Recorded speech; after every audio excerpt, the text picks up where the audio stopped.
women, youth, smallholder farmers, workers, people living with disabilities, and Indigenous people. These are groups in the Global South that are too often excluded in society.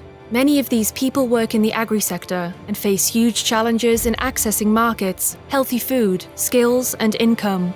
Their rights are often neglected or violated by governments and companies. Since 2016, the Civic Engagement Alliance has strengthened the voices of these groups. 6 Dutch civil society organizations and a large group of partner organizations in 12 countries work together in advocating and lobbying for their rights. How did we do this? We will give you 3 examples. Let's start in Uganda. In Uganda, smallholder farmers face difficulties in accessing agricultural skills and seeds. Civic Engagement Alliance trained 7 local partner organizations on lobbying and advocacy through Change the Game Academy. They developed lobbying plans to influence the government in getting better access to skills. As a result, the government recruited 5,000 agriculture extension workers who can train farmers on agri-skills. Another result is that seed outlets were set up to provide local farmers with quality seeds. Now let's go to Guatemala.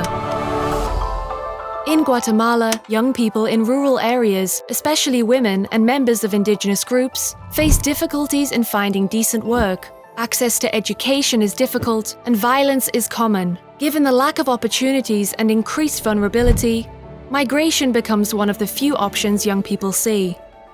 The Civic Engagement Alliance brought youth organizations, including labor unions, together to empower them in advocacy on issues which are in a youth's interest, such as employability. As a result, a municipality office for women and youth was established, and a big national campaign, Being Young is a Right, reached 800,000 people, promoting the participation of young people in decision-making. Finally, Indonesia. Big private enterprises are responsible for over half of the total Indonesian palm oil production. Smallholder farmers account for around 40% of total production.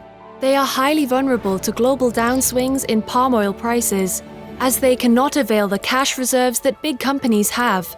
Also, plantation workers live in a deplorable situation.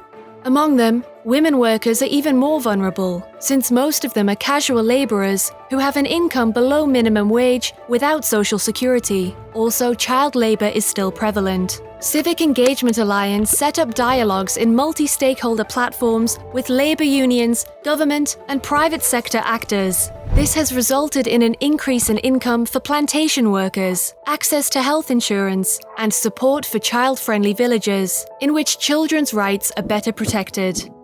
What do these smallholder farmers, plantation workers, youth, and women have in common?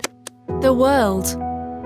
They are all linked to international trade and value chains. The opportunities for a small farmer in Africa do not only depend on the quality of his or her product or access to a market. He or she also deals with international treaties and agreements. This is why the Alliance also lobbied at international level. For example, the multi-stakeholder platform around palm oil also took place at the European Union and the International Labour Organization. In the Netherlands, the Civic Engagement Alliance contributed to the creation and implementation of the Agreement for the Food Product Sector, in which businesses, trade unions, and NGOs minimize the risk of negative impacts in the production chain. These are just a few examples on how the Civic Engagement Alliance contributed to a strengthened voice of women, youth, smallholder farmers, workers, people living with disabilities, and Indigenous people. The program will now come to an end, but the lobby and advocacy will continue.